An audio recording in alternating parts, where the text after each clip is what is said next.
أعوذ بالله من الشيطان الرجيم قل هذه سبيلي أدعو إلى الله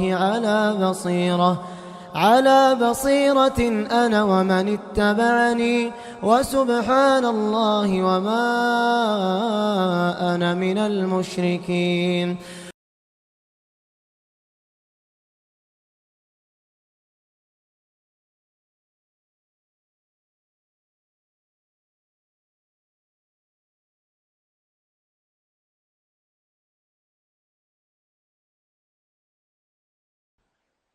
إن الحمد لله نحمده ونستعينه ونستغفره ونعوذ بالله من شرور أنفسنا ومن سيئات أعمالنا.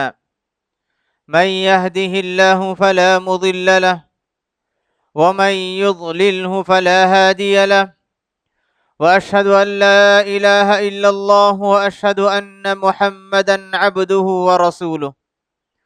أما بعد فإن خير الحديث كتاب الله، وخير الهدي هدي محمد صلى الله عليه وسلم، وشر الأمور محدثاتها، وكل محدثة بدعة، وكل بدعة ضلالة، وكل ضلالة في النار.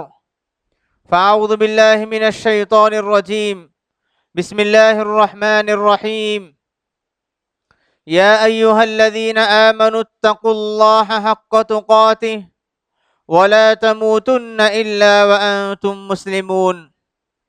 يا أيها الناس اتقوا ربكم الذي خلقكم من نفس واحدة وخلق منها زوجها وبث منهما رجالا كثيرا ونساء، واتقوا الله الذي تساءلون به والأرحام إن الله كان عليكم رقيبا. يا أيها الذين آمنوا اتقوا الله وقولوا قولا سديدا يصلح لكم أعمالكم ويغفر لكم ذنوبكم، ومن يطع الله ورسوله فقد فاز فوزا عظيما.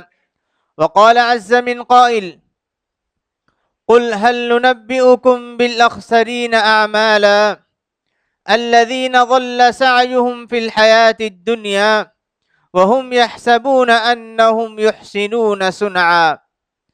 وقال النبي صلى الله عليه وسلم: قال الله عز وجل: يا ابن آدم إنك لو أتيتني بقراب الأرض خطايا ثم لقيتني لا تشرك بي شيئا لأتيتها مغفرة. محترم حاضرین جمعہ، پردہ نشین میرے اسلامی ماؤں اور بہنیں، ہم میں سے ہر مسلمان ماہ رمضان کی بڑے ہی شدت سے انتظار کر رہے ہیں۔ رمضان کے مہینے میں ہر کوئی نیکی، عبادات، بندگی، تلاوت، دعا و مناجات، استغفار، اس طرح بے شمار نیکیوں میں آگے بڑھنے کا بڑا جذبہ اور شوق اپنے اندر رکھتے ہیں۔ ہم میں سے ہر کوئی رمضان کا منتظر ہے کہ رمضان کب آئے کہ ہم نیکیوں کا سلسلہ شروع کریں۔ ہم میں سے ہر کوئی اس بات کا شوقین ہے کہ رمضان کب آئے کہ ہم اللہ تبارک و تعالیٰ کی عبادت جم کر اہتمام کے ساتھ اور پابندی کے ساتھ کرنے کے شوقین ہیں۔ یہ ساری باتیں ہمارے اندر خیر اور اللہ تبارک و تعالیٰ کی رضامندی حاصل کرنے کی دلیل ہے۔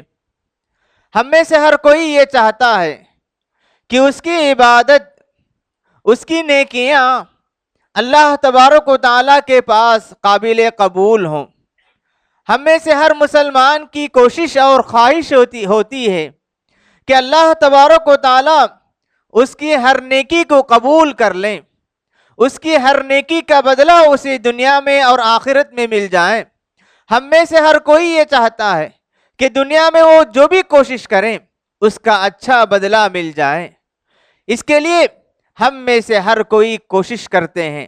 یہ کوشش ہمارے اندر اس وقت اور بھی بڑھ جانی چاہیے جب ہمارے اندر اللہ تبارک و تعالیٰ کی رضامندی اور جنت کے حصول کا شوق پیدا ہو جائے۔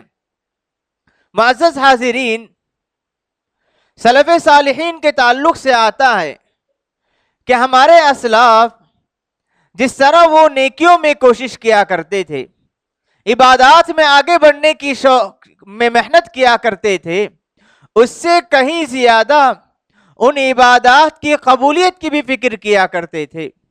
ہمارے صحابہ، اسلاف، نیک اور بڑے لوگ جو بھی گزرے ہیں، ان کی کوشش نیک اعمال میں جتنی ہوا کرتی تھی، اس سے کہیں زیادہ اس کی قبولیت کے لیے کوشش کیا کرتے تھے، اس کی حفاظت کے لیے کوشش کیا کرتے تھے۔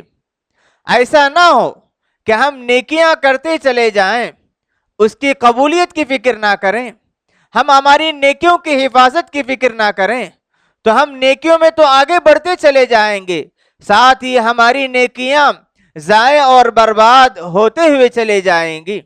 اللہ رب العزت سورہ کہف کے آخری آیتوں میں فرماتے ہیں، قُلْ هَلْ نُنَبِّئُكُمْ بِالْأَخْسَرِينَ أَعْمَالًا، کہ میرے پیارے نبی آپ ان سے پوچھئے کہ ہم تمہیں ایسے لوگوں کے تعلق سے نہ بتلائیں جو نیکیوں کے اعتبار سے، اعمال کے اعتبار سے بڑے خسارے اور نقصان میں ہوں گے۔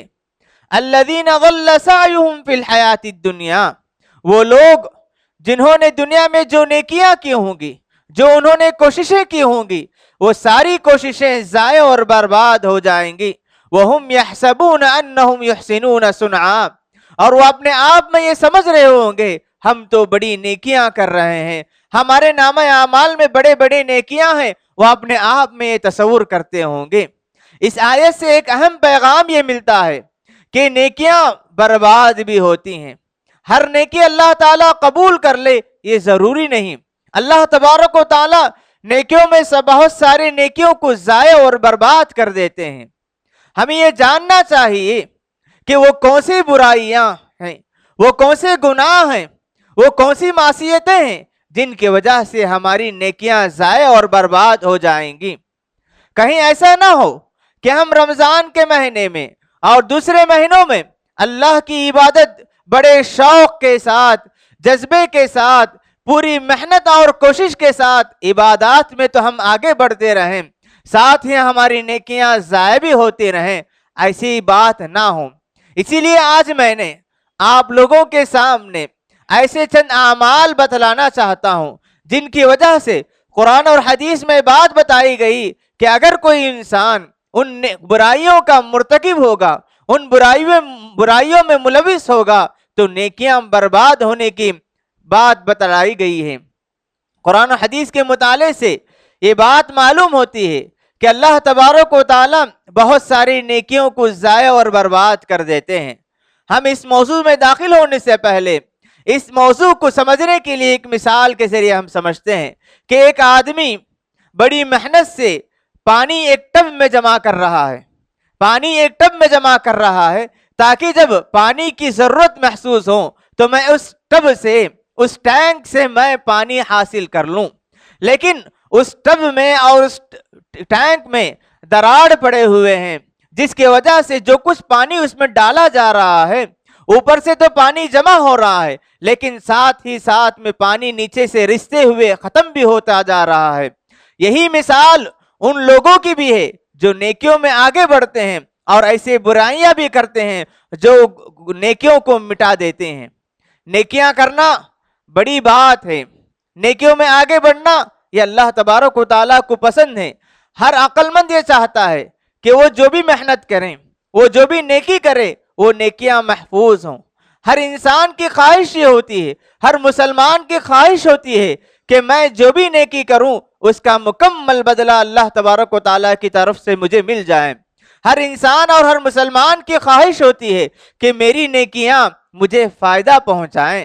اگر ہم نیکیوں کی حفاظت نہ کریں تو ایسا ہوگا کہ ہم پانی تو جمع کر لیں گے لیکن جب ان پانی کی ضرورت کا موقع آ جائے تو اس وقت ہم پانی نہیں پائیں گے۔ یہی مثال اگر ہم نیکیاں کرتے چلے جائیں، جب ہم نیکیوں کے محتاج ہوں گے، نیکیوں کے بدلے کے محتاج ہوں گے، تو ہمارے نامہ اعمال میں کوئی بھی نیکی نہیں ہوگی، اور اللہ تبارک و تعالی ہمیں ضائع اور برباد ہونے والوں میں شمار کریں گے۔ سب سے بڑی غلطی اور سب سے بڑا گناہ جس کے تعلق سے قرآن اور حدیث میں بہت خطرناک باتیں بتائی گئی ہیں، وہ یہ کہ انسان شرک میں مبتلا ہو جائے۔ شرک ایک ناقابل معافی گناہ ہے۔ شرک اللہ تبارک و تعالیٰ کے لیے ناپسندیدہ گناہ ہے۔ اللہ تبارک و تعالیٰ فرماتے ہیں ان اللہ لا یغفر ان یشرک بہ ویغفر ما دون ذلک لمن یشاء۔ اللہ تبارک و تعالیٰ شرک کو کبھی معاف نہیں کریں گے، اس کے علاوہ جو گناہ ہوں گے چاہیں تو اللہ تبارک و تعالیٰ معاف کر سکتے ہیں۔ اسی لیے اللہ تبارک و تعالیٰ نے ایک اور آیت میں فرمایا وَلَقَدْ أُوحِيَ إِلَيْكَ وَإِلَى الَّذِينَ مِن قَبْلِكَ، اے محمد ہم تمہاری طرف بھی وحی کرتے ہیں، تمہارے سے پہلے جتنے انبیاء گزرے تھے ان کی طرف بھی ہم نے یہی وحی کی لَإِنْ أَشْرَكْتَ لَيَحْبَطَنَّ عَمَلُكَ، اگر تم شرک کرو گے تو تمہاری نیکیاں، تمہاری عبادتیں، تمہاری بندگی سب کے سب ضائع اور برباد ہو جائیں گی۔ اب ہمیں یہ سمجھنا ہے کہ شرک کسے کہتے ہیں، شرک کے معنی کیا ہیں۔ شرک کہتے ہیں کہ اللہ تبارک و تعالیٰ کے ساتھ کسی اور کو شریک کرنا، اللہ تبارک و تعالیٰ کے حقوق کو کسی اور کو دینا، خالق کے حقوق مخلوق کو دے دینا، خالق کے صفات مخلوق میں جاننا، یہ شرک ہے۔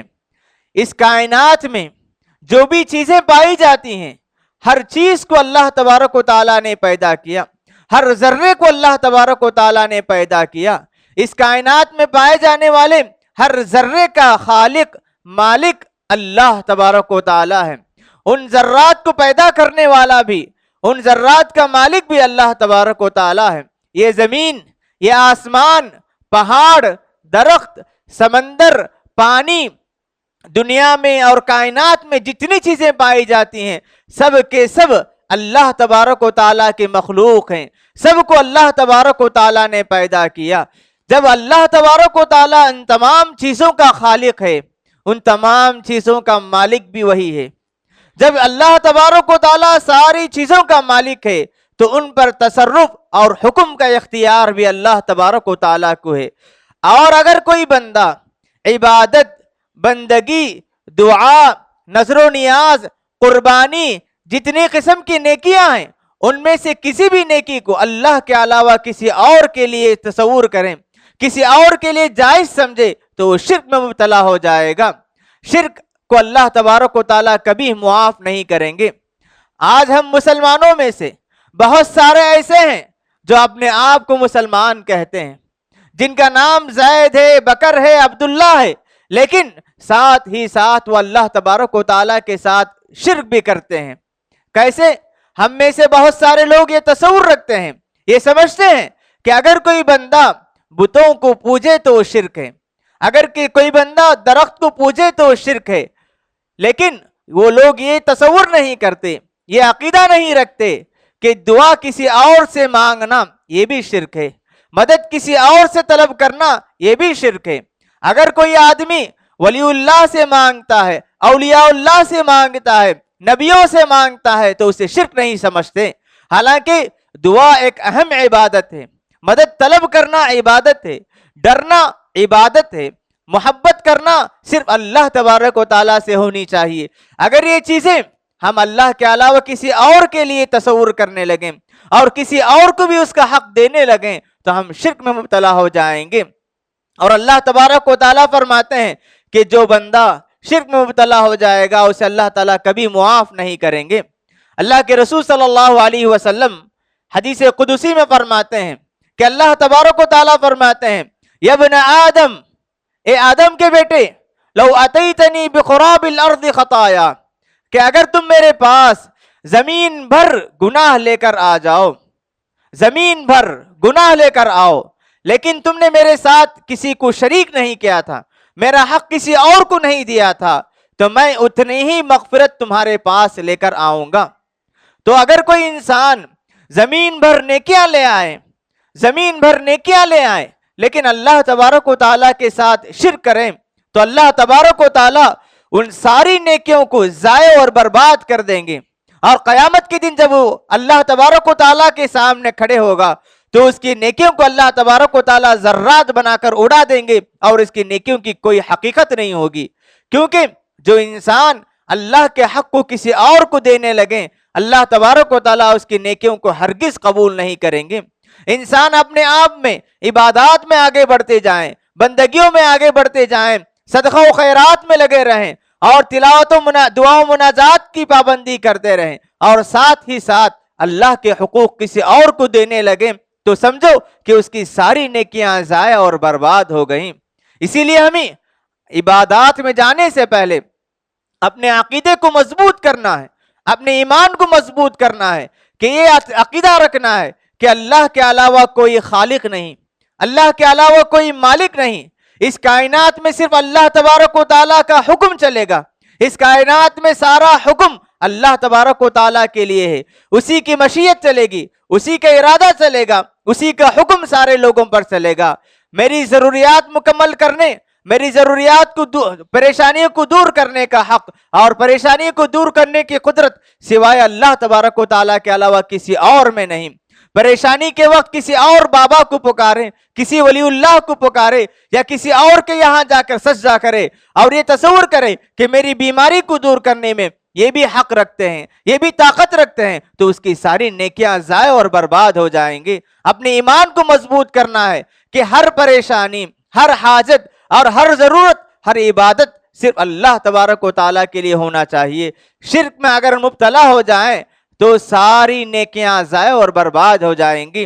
ہم میں سے ہر کوئی اپنے ایمان کو مضبوط کرنا ہے اور شرک سے بچتے رہنا چاہیے. نبی کریم صلی اللہ علیہ وسلم اللہ تبارک و تعالیٰ سے شرک میں پڑنے سے پناہ طلب کیا کرتے تھے اور دعا کرتے تھے کہ پروردگار مجھے بچا لے کہ کہیں میں شرک میں مبتلا نہ ہو جاؤں. ابراہیم خلیل اللہ ان کی بھی یہ دعا ہوتی تھی کہ پروردگار مجھے اور میری اولاد کو شرک سے دور رکھ. تو اس طرح انبیاء کرام شرک سے ڈرا کرتے تھے. تو ہم کمزور ایمان والوں کو کتنا ڈرنا چاہیے، اس پر ہمیں غور کرنا چاہیے. دوسرا اہم سبب جس کی وجہ سے نیکیاں ضائع اور برباد ہو جاتی ہیں وہ ریا ہے. ریاکاری، عبادات اللہ کے علاوہ کسی اور کو دکھلانے کے لیے کریں. ریاکاری بہت خطرناک چیز ہے. ریاکاری کی وجہ سے اللہ تبارک و تعالیٰ نیکیوں کو ضائع اور برباد کر دیتے ہیں.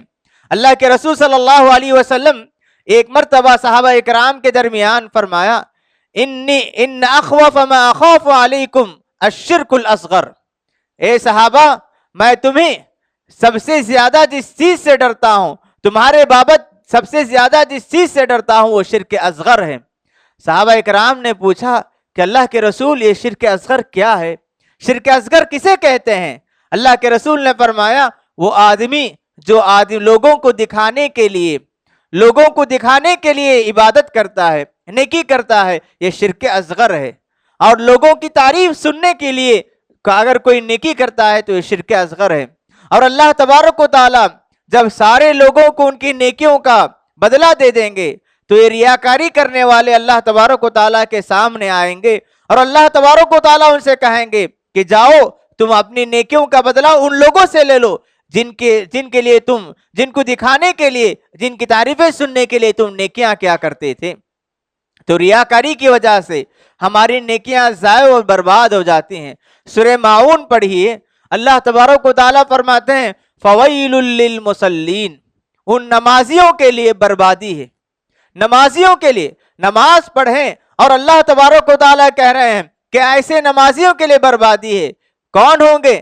آخر آیت میں اللہ فرماتے ہیں الذین هم یراؤون، الذین هم یراؤون، وہ نمازی جو نماز میں دوسروں کو دکھاتے ہیں، دوسروں کو دکھانے کے لیے نماز پڑھتے ہیں، ایسے نمازیوں کے لیے بربادی اور جہنم ہے. اللہ تعالیٰ فرماتے ہیں، مشہور واقعہ ہے، اللہ کے رسول صلی اللہ علیہ وسلم فرماتے ہیں کہ کل روز قیامت سب سے پہلے حساب و کتاب 3 لوگوں سے لیا جائے گا. ان میں سے ایک عالم ہوگا، ان میں سے ایک قاری ہوگا، ان میں سے ایک مالدار اور شہید بھی ہوگا. تینوں کو بلائیں گے اور اللہ تعالیٰ کے سامنے، اللہ تعالیٰ کے پاس وہ اپنی نیکیوں کا اعتراف کریں گے۔ اللہ تعالیٰ عالم سے کہے گا، قاری سے کہے گا تو نے تو بہت زیادہ قرات کی۔ تو اللہ تعالیٰ جب فیصلہ ہو جائے گا تو اللہ تعالیٰ فرشتوں سے کہیں گے کہ ان لوگوں کو لے کر جہنم میں داخل کر دو۔ کہیں گے، قاری کہے گا کہ پروردگار میں نے تیری کتاب کی تلاوت کی، لوگوں کو تیری کتاب کی تعلیم دی، اور مالدار کہے گا کہ پروردگار میں نے مال کو تیرے راہ میں خرچ کیا، اور شہید کہے گا کہ پروردگار میں نے اپنی جان کو تیری راہ میں قربان کر دی۔ اللہ تعالیٰ فرمائیں گے، اے قاری، اے عالم، تو نے یہ سب کچھ کیا تاکہ لوگ تجھے قاری کہیں۔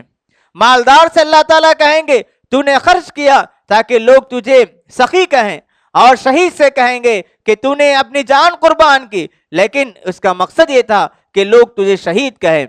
جو مقصد تمہارا تھا وہ مقصد دنیا میں حاصل ہو گیا، قیامت میں تمہارے لیے کوئی چیز نہیں۔ اس کے بعد ان تینوں کو جہنم میں ڈھکیلنے کا حکم ہوگا۔ تو ریاکاری بہت خطرناک بیماری ہے، ریاکاری بہت خطرناک برائی ہے۔ ریاکاری سے نیکیاں ضائع و برباد ہو جاتی ہیں، ریاکاری سے ہماری نیکیوں کا کوئی اثر باقی نہیں رہے گا۔ ہم اپنے آپ میں سمجھ رہے ہوں گے کہ ہم تو نیکیاں کر رہے ہیں، ہم اپنے آپ میں یہ سمجھ رہے ہوں گے ہم تو اللہ تعالیٰ کو راضی کر رہے ہیں، لیکن ریاکاری کی وجہ سے، دوسروں کو دکھلانے کے مقصد سے، دوسروں کی تعریف سننے کے ارادے سے اگر کوئی کام کرے تو نیکیاں ضائع ہو جائیں گی، اس کا کوئی اثر کل روز قیامت نہیں ہوگا۔ اسی طرح ایک اہم برائی جس کی وجہ سے ہماری نیکیاں ضائع اور برباد ہو جائیں گی، وہ ہے تنہائی میں گناہ کرنا، اکیلے میں گناہ کرنا۔ کہ ہم میں سے اکثر لوگوں کے سامنے ہوتے ہیں تو اچھا بنتے ہیں، عبادات کرتے ہیں، نیکیوں میں آگے بڑھتے ہیں، لیکن جیسے ہی اکیلے میں جاتے ہیں، تنہائی میں جاتے ہیں، یا کبھی گناہ کا موقع مل جاتا ہے تو گناہ کو چھوڑتے نہیں، فوراً گناہ کرنے لگتے ہیں۔ اللہ کے رسول صلی اللہ علیہ وسلم فرماتے ہیں، لَأَعْلَمَنَّ أَقْوَامًا مِّنْ أُمَّتِي يَأْتُونَ يَوْمَ الْقِيَامَةِ، کہ میں میری امت کے بہت سارے ایسے لوگوں کو جانتا ہوں، کل روز قیامت جب حساب و کتاب کے لیے لایا جائے گا، ان کے نام اعمال میں تہامہ کے پہاڑ، بڑے بڑے پہاڑ جیسے روشن اعمال ہوں گے، نیکیاں بہت کیے ہوں گے، لیکن اللہ کے رسول صلی اللہ علیہ وسلم فرماتے ہیں کہ ان کی نیکیوں کا اندازہ کیسے ہوگا کہ وہ لوگوں کے ساتھ قیام کرنے، تراویح، قیام اللیل کی پابندی کرنے والے، روزوں کی پابندی کرنے والے، عبادات کی پابندی کرنے والے ہوں گے، لیکن ان کے اندر ایک برائی یہ ہوگی، جیسے ہی وہ اکیلے میں جاتے ہیں، تنہائی میں جاتے ہیں، یا کبھی گناہ کا موقع ملتا ہے تو اس کو موقع کو گواتے نہیں، اللہ کی معصیت میں اس تنہائی کو گزارتے ہیں۔ اللہ کے رسول فرماتے ہیں، ایسے لوگ اتنی بڑی بڑی نیکیاں لائیں گے، اس کے باوجود اللہ تبارک و تعالیٰ ان کی ساری نیکیوں کو دھول بنا کر، ذرہ ذرہ بنا کر اڑا دیں گے، اور ترازو میں جب ان کی نیکیوں کو رکھا جائے گا تو ان کی نیکیوں کی کوئی حیثیت نہیں ہوگی، ان کی نیکیوں میں کوئی وزن نہیں ہوگا، اور جب ترازو میں ان کی نیکیوں کا کوئی اثر نہیں ہوگا تو ان کا فیصلہ جہنمیوں میں ہوگا۔ تو اسی لیے اللہ تبارک و تعالیٰ کی عبادت جس طرح ہم لوگوں کے سامنے کرتے ہیں، تنہائی میں بھی حفاظت کرنی چاہیے۔ ہم اپنی تنہائی کی حفاظت کریں، یہ بہت ضروری ہے۔ خاص طور پر رمضان کے مہینے میں لوگ بہت ساری برائیاں چھوڑ دیتے ہیں، لیکن شیطان کبھی ہمارے اوپر غالب آ جاتا ہے، نفس ہم پر غالب آ جاتا ہے، کبھی کبھار چھپ کر کوئی غلطی کرنے کی کوشش کرتے ہیں، لوگ نہ دیکھیں اس ڈر سے کہ رمضان کے مہینے میں مجھے اس غلطی میں دیکھیں تو لوگ کیا کہیں گے، اس لیے اکیلے میں غلطی کرنے کی کوشش کرتے ہیں۔ ایسا نہ کریں کہ ہماری نیکیاں ضائع اور برباد ہو جائیں گی اور اللہ تبارک و تعالیٰ کی ناراضگی ہم پر آ جائے گی۔ اسی لیے ہمیں اپنے خلوت کی بھی حفاظت کرنی چاہیے، جلوت کی بھی حفاظت کرنی چاہیے، لوگوں کے سامنے ہوں یا اکیلے میں ہوں، ہر دونوں صورتوں میں اللہ کی عبادت اور بندگی اور اللہ سے ڈرتے رہنا چاہیے۔ اسی طرح ایک اہم چیز جس کی وجہ سے ہم اپنی نیکیوں کی حفاظت کر سکتے ہیں اور ہماری نیکیوں کو ضائع اور برباد ہونے سے محفوظ رکھ سکتے ہیں، وہ ہے اکل حلال، حلال کمائی کھانا، حلال روزی کھانا اور حرام کمائی سے دور رہنا۔ ہم حرام کمائی کھانے لگے اور عبادات میں آگے بڑھتے رہیں، اللہ کی راہ میں خرچ کرتے رہیں اور اپنے آپ میں سمجھیں کہ میں تو بڑا سخی ہوں، میں تو اللہ کی راہ میں بہت خرچ کرنے والا ہوں، اللہ تبارک و تعالی ایسے بندے کی عبادات کو ہرگز قبول نہیں کرتے جو جس کی کمائی حرام کی ہو۔ اللہ کے رسول صلی اللہ علیہ وسلم فرماتے ہیں ان اللہ طیب لا يقبل الا طیبا، اللہ تبارک و تعالی پاک ہیں اور پاک چیز ہی کو قبول کرتے ہیں۔ جب ہمارا بدن حرام کمائی سے پروان چڑھے، ہمارے گوشت پوست حرام کمائی سے بڑھے چڑھے ہوں، تو ایسے بدن سے جو عبادت جو نیکیاں ہوں گی اللہ رب العزت ان نیکیوں کو قبول نہیں کریں گے۔ اللہ کے رسول فرماتے ہیں کہ ایک آدمی دور دراز سفر میں چلا ہے اور سفر کی وجہ سے اس کے کپڑے میلے کچیلے ہیں اور اس کے بال بکھرے ہیں، ایسی صورت میں وہ اللہ کو یاد کرتا ہے، اللہ کو یاد کرتے ہوئے کہتا ہے کہ پروردگار ربی ربی، لیکن اس کا کھانا حرام، اس کا پینا حرام، اس کا اوڑھنا حرام، اس کا رہنا حرام ہے، تو اللہ رب العزت ایسے بندے کی دعا کیسے قبول کریں گے؟ اللہ کے رسول فرماتے ہیں فَأَنَّا يُسْتَجَابُ لِذَلِكَ، ایسے پریشان حال آدمی کی دعا کو اللہ تعالیٰ کیسے قبول کر سکتے ہیں جس کا کھانا حرام، پینا حرام، رہنا حرام، اوڑھنا حرام، سب کچھ حرام میں پلا ہو؟ ایسے آدمی کی دعا اللہ رب العزت کبھی قبول نہیں کرتے۔ اسی لیے عبادات کی قبولیت کے لیے کمائی کا صحیح ہونا، حلال ہونا بہت ضروری ہے۔ اسی طرح ہماری نیکیوں کی حفاظت کے لیے نمازوں کی پابندی بھی ضروری ہے، نمازوں کی پابندی ضروری ہے۔ حافظوا علی الصلوات والصلاۃ الوسطی، اللہ تعالیٰ فرماتے ہیں کہ لوگوں اپنی نمازوں کی حفاظت کرو، 5 وقتہ نمازوں کی حفاظت کرو، خاص طور پر عصر نماز کی حفاظت کرو، کیونکہ اللہ کے رسول ایک حدیث میں فرماتے ہیں من ترک صلاۃ العصر فقد حبط عملہ، جو آدمی عصر نماز چھوڑے گا اس کی نیکیاں ضائع اور برباد ہو جاتی ہیں، جو آدمی عصر نماز چھوڑے گا اس کی نیکیاں ضائع اور برباد ہو جاتی ہیں۔ اور اسی طرح نیکیوں کی حفاظت کے لیے ایک اہم اور ضروری یہ کہ ہم کسی پر ظلم نہ کریں، کسی کا ناحق مال نہ کھائیں، کسی کی کوئی چیز ناحق نہ لیں، اس کی رضامندی اور اس کی مرضی کے بغیر نہ لیں۔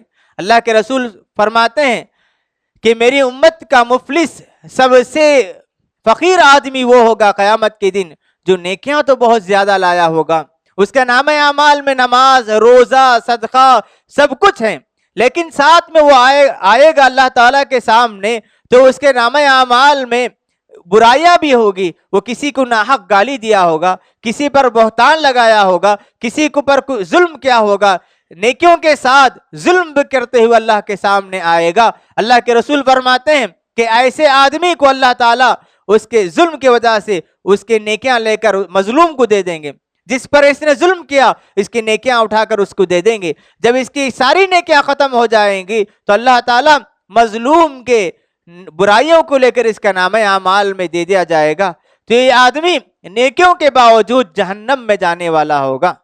اسی طرح ایک اہم عبادت، ایک اہم چیز جس کی طرف ہمیں توجہ دینی چاہیے وہ یہ ہے کہ صلہ رحمی، صلہ رحمی، اپنے بھائیوں کے ساتھ اچھا سلوک کرنا، رشتہ داروں کے ساتھ اچھا سلوک کرنا، یہ بہت اہم عبادت ہے۔ ہم اس کے ذریعے ہماری نیکیوں کی حفاظت کر سکتے ہیں۔ اگر ہمارے رشتہ داروں کے درمیان، بھائی بہن کے درمیان، مسلمان کے آپس کی تعلقات بگڑے ہوں تو یہ آپسی تعلقات کا بگڑنا ہماری نیکیوں کو قبولیت کے راستے میں رکاوٹ بنتے ہیں۔ اللہ کے رسول صلی اللہ علیہ وسلم فرماتے ہیں کہ ہر پیر اور جمعرات کے دن نیکیاں اللہ تبارک و تعالیٰ کے سامنے پیش کیے جاتے ہیں۔ اللہ کے رسول فرماتے ہیں ہر پیر اور جمعرات کو نیکیاں اللہ تعالیٰ کے سامنے پیش کیے جاتے ہیں، اور اللہ تعالیٰ ہر اس بندے کو معاف کر دیتے ہیں جو شرک نہ کیا ہو، جو اللہ تعالیٰ کے ساتھ کسی اور کو شریک نہ کیا ہو، اللہ تعالیٰ اس کے لیے مغفرت لکھ دیتے ہیں۔ لیکن ان دو آدمیوں کے لیے کوئی فیصلہ نہیں ہوتا جن کے درمیان بغض ہو، جن کے درمیان دشمنی ہو، جو آپس میں کسی وجہ سے قطع تعلق کر لیے ہوں، جو آپس میں کسی وجہ سے بات چیت نہ کرتے ہوں۔ اللہ تعالیٰ فرشتوں سے کہیں گے انذروا ہذین، ان دونوں کو مہلت دو یہاں تک کہ وہ اپنے آپ میں اپنے درمیان صلح کر لیں۔ جب صلح کر لیتے ہیں تو ان کی نیکیاں اللہ تعالیٰ کے پاس جاتی ہیں اور نیکیاں کوئی اثر دیتی ہیں۔ اگر صلح نہ ہو، ان کے آپسی دشمنی ختم نہ کریں، آپسی لڑائی ختم نہ کریں، تو نیکیاں قبولیت سے رہ جاتی ہیں اور فرشتے انتظار میں رہتے ہیں۔ رمضان آنے والا ہے، ہم میں سے ہر کوئی نیکی میں آگے بڑھنے والے ہیں۔ کیا ہم میں سے کوئی یہ چاہتے ہیں کہ ہماری نیکیاں ایسی مہلت میں رہیں اور اللہ تعالیٰ ان نیکیوں کو قبول کرنے سے ایسے ہی رکھ دے؟ ایسے کوئی نہیں چاہیں گے۔ اسی لیے رمضان آنے سے پہلے، عبادات میں آگے بڑھنے سے پہلے اپنے اعمال کا جائزہ لیں۔ کہیں ایسا نہ ہو کہ ہم اچھے ایمان والے ہونے کے ساتھ ان برائیوں میں ملوث نہ ہوں۔ اگر ہمارے تعلقات بگڑے ہوں تو اللہ کے لیے معاف کر کے اپنے تعلقات کو صحیح کر لے۔ کہیں ایسا نہ ہو کہ ہماری نیکیاں اللہ تعالیٰ کے پاس نہ اٹھائے جائیں۔ کہیں ایسا نہ ہو کہ ہم نیکیوں میں آگے بڑھتے جائیں، ہمارے دل میں یا ہمارے عقیدے میں بگاڑ کی وجہ سے ہماری نیکیاں ضائع اور برباد ہو جائیں۔ اللہ رب العزت سے دعا ہے کہ پروردگار ہم تمام کو رمضان آنے سے پہلے ہمارے اعمال کا جائزہ لے کر صحیح طور پر اچھے شوق اور ذوق کے ساتھ رمضان میں داخل ہونے کی توفیق عطا فرمائے۔ پروردگار رمضان کے مہینے میں ہمارے اندر شوق پیدا فرمائے تاکہ ہم عبادات کو جم کر پابندی کے ساتھ ادا کریں۔ پروردگار ہم تمام کو مقبول اعمال کی توفیق عطا فرمائے۔ پروردگار ہمارے گناہوں کو معاف کرے۔ پروردگار ہمیں عذاب جہنم سے، آگ سے اور جہنم کے عذاب سے حفاظت فرمائے۔ اللہم آمین۔ وصلی اللہ علی نبینا محمد وعلی آلہ وصحبہ اجمعین۔